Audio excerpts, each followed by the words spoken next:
Bom, dito isto, a gente vai falar sobre princípios fundamentais do... Ai, peraí, deixa eu baixar aqui. Princípios fundamentais da atenção da saúde ao adolescente. São os 3 princípios, gente, que não se detém somente a saúde do adolescente, não, tá bom? A gente tá falando da saúde no contexto geral. A gente sempre vai falar sobre esses 3 princípios, que é a beneficência, a não maleficência e respeito à autonomia. O que é beneficência, gente? Prevê que a prática dos profissionais deve buscar sempre o quê? O bem-estar da pessoa, evitando na medida do possível qualquer dano e risco à saúde. Por quê? Se a pessoa busca um serviço de saúde, ela está buscando o quê? Bem-estar. Ela está buscando recuperar esse bem-estar dela, né? E então, qual é o papel, o segundo papel do profissional de saúde? A não maleficência, que é não acarretar danos. Então, ele busca uma assistência que tem como base a beneficência, que é recuperar ou promover esse bem-estar, e a não maleficência, que ele não precisa sofrer danos, porque uma assistência de qualidade, ela só é segura quando ela promove o bem-estar sem causar danos, né? E também respeitando a autonomia, que significa que o profissional de saúde, ele deve sempre respeitar as decisões e a escolha desses adolescentes, tá? Desde que esses adolescentes tenham aí a capacidade para poder decidir e após receberem as informações detalhadas sobre o seu estado de saúde, por exemplo, e caso um tratamento que precisa ser realizado. Tudo bem? Muita coisa, gente? Olha só. Vou ficar bem aqui no cantinho agora, porque a gente precisa falar. Vou colocar aqui no canto e aí eu vou ajustando, tá? Olha só, gente, por que a gente precisa falar sobre a adolescência? A adolescência, ela é um período, como a professora já disse, um período de transformações. Essas transformações, elas são o quê? Físicas, elas são de visão de mundo, elas são emocionais, elas reconfiguram completamente a relação interpessoal desse indivíduo.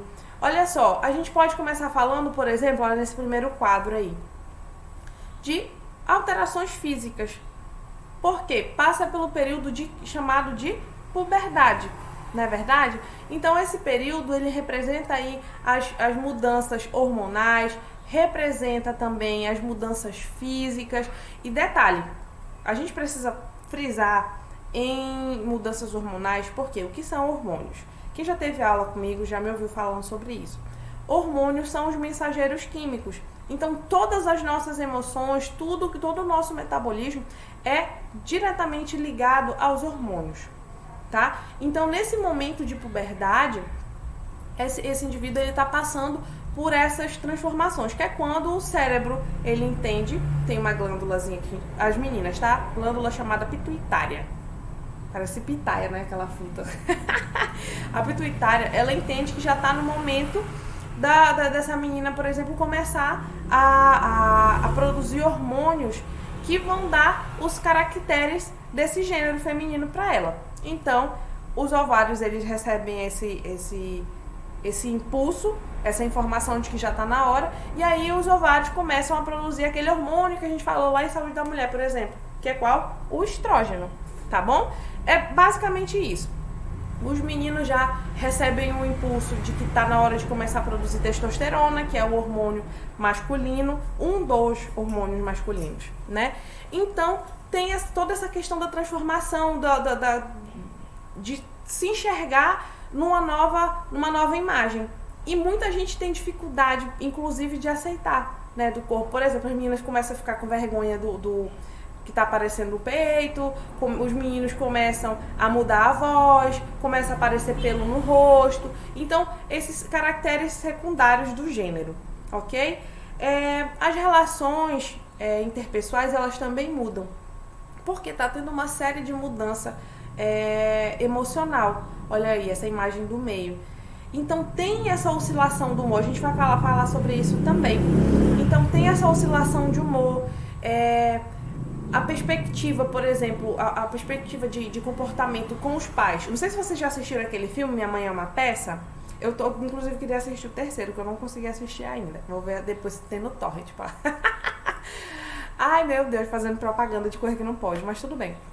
Voltando a falar que quem já assistiu, tem lá a Marcelina, né? Tem a mãe e tem o outro menino lá que eu esqueci o nome. E se vocês lembrarem, vocês falam, comentam aí embaixo como é que é o nome do menino. Mas aí tem essa relação. E a Marcelina é adolescente, né? E aí ela vive falando que a mãe dela é chata, o irmão dela também vive falando que a mãe é chata. Porque o adolescente, ele perde essa visão. O que a criança vê nos pais? Os heróis. Né? E quando a adolescência chega, aos poucos ela vai mudando, né? Então, quando o indivíduo é uma criança, quem é que toma a decisão por ele? Os pais, né? E aí, quando ele chega nessa fase da adolescência, ele começa a perceber e começa a ter noção de mundo e começa a mudar esse foco. Como é que isso acontece? Ele começa a se ver responsável pelas próprias decisões. Ele começa a finalmente se enxergar como um indivíduo que pode pensar, que pode decidir, que pode se rebelar, né? Bonito pra cara de vocês. Então, ele começa aí um momento de conflito com os pais. É por isso que chama de aborrecência. Por quê? Só vive estressado, só vive irritado, tudo bate o pé, aí quer ser o diferentão, e aí a menina quer pintar o cabelo, quer fazer sobrancelha, o menino quer sair para poder ficar na praça até mais tarde, para poder ficar olhando as crush, não é verdade? Então, tudo isso começa a gerar conflito, porque ele começa a se questionar e começa a ficar revoltado com algumas coisas, e ele perde, nesse momento, a visão de centralização de heróis que ele tinha do pai e da mãe. E ele começa a enxergar o pai e a mãe como indivíduos normais, como seres humanos normais, assim como ele. Ele começa também a perceber as falhas que os pais... porque meu pai tá errado, porque minha mãe tá errada. E ele começa a questionar, porque ele tinha uma visão de santificação do pai e da mãe durante a infância, porque é isso que acontece. E aí quando chega a adolescência ele vê que não é bem assim, e ele passa por esse momento de frustração, e é o momento que ele começa a questionar. E aí ele começa a procurar o grupo de amigos, né? E aí ele deixa de ter o pai e a mãe como o núcleo de vivência e começa a preferir os amigos. Porque ele acaba se identificando, porque a cabeça é mais parecida, porque os amigos têm às vezes o mesmo linguajar que ele. Os amigos gostam do mesmo tipo de música, então os pais nesse momento eles ficam ali mais de escanteio. Mas isso é um processo normal. O que tem que acontecer? Nós, enquanto profissionais, a gente pode dar esse direcionamento para esses adolescentes no sentido de que eles podem estar vivendo esse momento, que eles precisam viver esse momento, mas eles precisam ter uma noção, vamos dizer assim, de responsabilidade. Não é bem a palavra, porque adolescente é muito difícil assimilar. E ter noção do que pode acontecer com ele nesse período e saber que ele pode contar com os pais, ele pode contar com a sociedade e também pode contar com o sistema de saúde para direcionar ele, por exemplo, em alguma dúvida que ele tiver. Porque é um momento de descoberta, inclusive, da sexualidade. E muito adolescente entra em conflito. Sem saber se gosta de homem, se gosta de mulher, se tem medo do que o pai vai pensar, do que a mãe vai pensar, e aí quer namorar, quer começar a namorar escondido, é a fase que foge de casa para ir para festa. Então, tudo isso são situações que o adolescente ele acaba se colocando em risco, né? Então, ele precisa que a sociedade ampare ele precisa que o sistema de saúde ampare e comece a direcionar, porque às vezes, nós enquanto profissionais, nós podemos muitas vezes ter mais abertura para conversar com o adolescente do que, por exemplo, um pai ou uma mãe. Porque a gente imagina assim, o pai que tem que conversar com o filho, a mãe que tem que conversar com o filho. Só que nem todo mundo tem a oportunidade e tem o privilégio de ter um pai ou uma mãe que converse. Então ele acaba procurando os amigos e às vezes numa situação ali de atendimento de saúde, ele acaba procurando quem? O profissional de saúde. Ele acaba conversando com o profissional de saúde. A gente vai falar sobre isso também, tá bom? Olha só, o que acontece? Mudanças de humor, mudança de autoconfiança, autocontrole também, autoestima e necessidade de dependência. São as 1, 2, 3, 4, 5 mudanças mais assim que a gente pode colocar como mais comuns.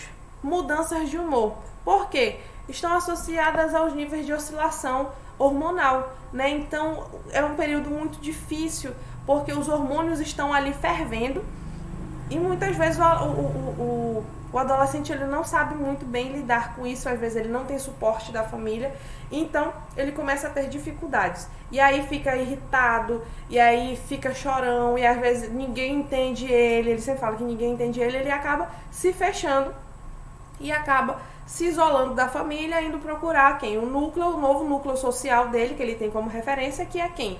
Os amigos, ok? Mudanças de autoconfiança, pessoal. A respeito do quê? Do desenvolvimento do corpo. E é comum, nesse período da vida, esse adolescente sentir vergonha, sentir mais constrangimento a respeito do corpo dele. E isso aí entra em conflito também com a questão da autoestima, porque a maneira como esse adolescente se enxerga.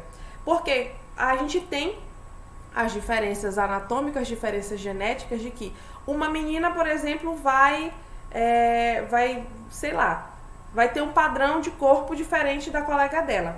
E aí a colega dela começa a se comparar. E aí fica, será que eu nunca vou ter, será que eu nunca vou pegar um corpo assim, não sei o quê? Será que eu não vou ter bunda grande? Será que minha perna não vai engrossar? Então, essas questões de autoestima, ela normalmente afeta as meninas, porque a sociedade, por um padrão, acaba cobrando muito do corpo feminino, que ele esteja dentro desse padrão imposto, esse padrão estético imposto, que na verdade não existe padrão, a gente vai falar sobre isso também, né? E aí ela acaba se cobrando.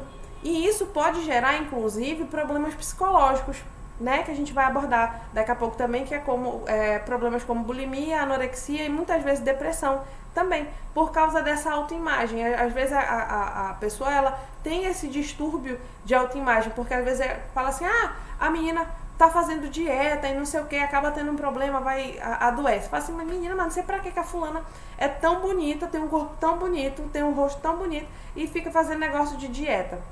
Mas às vezes é a questão da autoestima, é como a pessoa se enxerga, né? Então, e lembrando que a autoestima não é somente sobre corpo, tá? Sobre desempenho intelectual também. Às vezes a pessoa é extremamente inteligente e acaba achando que não é, não sei o que, porque eu tenho dificuldade nisso, eu tenho dificuldade naquilo, eu não me desenvolvo tão bem, eu não falo tão bem. Então essas questões de autoestima, ela não é somente ligada ao corpo, tá? Ela pode ser ligada ao intelecto também, da pessoa se achar insuficiente, da pessoa achar que ela não é boa o suficiente em alguma coisa que a amiga dela, por exemplo, é. Então isso acaba gerando alguns problemas, tá? Problemas de autocontrole, que está relacionado inclusive à mudança de humor também, tá bom? Muitas vezes ficam mais emotivos e reagem com mais intensidade, com mais raiva do que quando costumava fazer. Por isso que fala que adolescente é rebelde. Mas na verdade não é que ele está no estado de rebeldia, porque ele está descobrindo o mundo aí, tá? E aí nesse momento chega aqui o momento chave, né? Nessa fase chega a necessidade de independência, porque o homem, o indivíduo, o ser humano, ele tem a necessidade de ser independente, né? Em algum momento isso vai ser aflorado na vida dele. Mas essa mudança física, mudança emocional, faz com que esses adolescentes se sintam maduros o suficiente. Fala assim, não, porque eu consigo. E aí eles inventam, né? Por exemplo, de sair de casa, vou morar só. Ou então, não, eu quero casar, e vai e casa. E às vezes ele acha que ele tem, muitas vezes ele não está preparado emocionalmente para certas situações. Então, essa necessidade de independência, ela precisa ser direcionada, porque tem um estudo, inclusive, que fala que